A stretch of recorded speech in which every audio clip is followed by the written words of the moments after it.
رہنما P T I Iftikhar دورانی کہتے ہیں گورنر کے پی کو بھی الیکشن کی تاریخ دینا پڑے گی۔ عمران خان نے پی ڈی ایم کا حوصلہ ختم کر دیا ہے۔ یہ جامپور میں دھاندلی کے باوجود الیکشن ہار گئے۔ بول کے پروگرام میں گفتگو کرتے ہوئے کہا 30 اپریل کو الیکشن ضرور ہوگا۔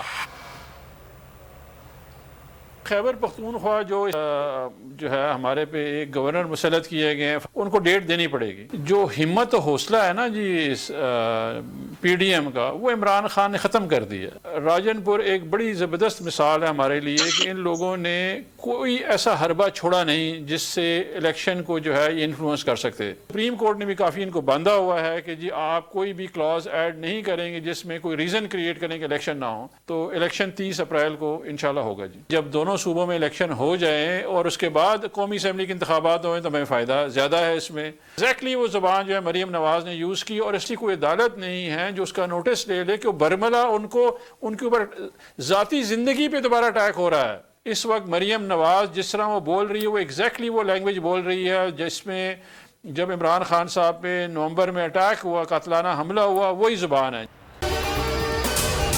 اگر آپ کو یہ ویڈیو پسند آئی تو ہمارے چینل کو سبسکرائب کریں اور بیل آئیکن پر کلک کریں۔ اف کیا ظلم ہے! بول ایک دفعہ پھر سازشی عناصر کے نشانے پر۔ کو چیئرمین بول شعیب شیخ کو فری ٹرائل کا موقع نہیں دیا جا رہا۔ تفتیشی آفیسر جو مدعی بھی ہے اپنا بیان ریکارڈ کروا چکا ہے کہ کبھی کوئی جرم ہوا ہی نہیں۔ ایگزیکٹ جو کچھ کر رہا تھا سب لیگل تھا۔ ایگزیکٹ کے پاس تمام لائسنس تھے۔ اس پر ستم ظریفی یہ کہ بریت کرنے کے بجائے کیس دنوں نہیں گھنٹوں کے حساب سے چلایا جا رہا ہے۔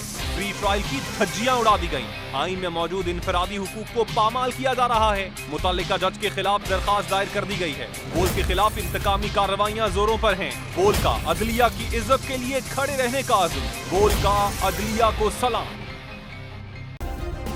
سبسکرائب کریں اور بیل دبائیں تاکہ کوئی خبر رہ نہ جائے۔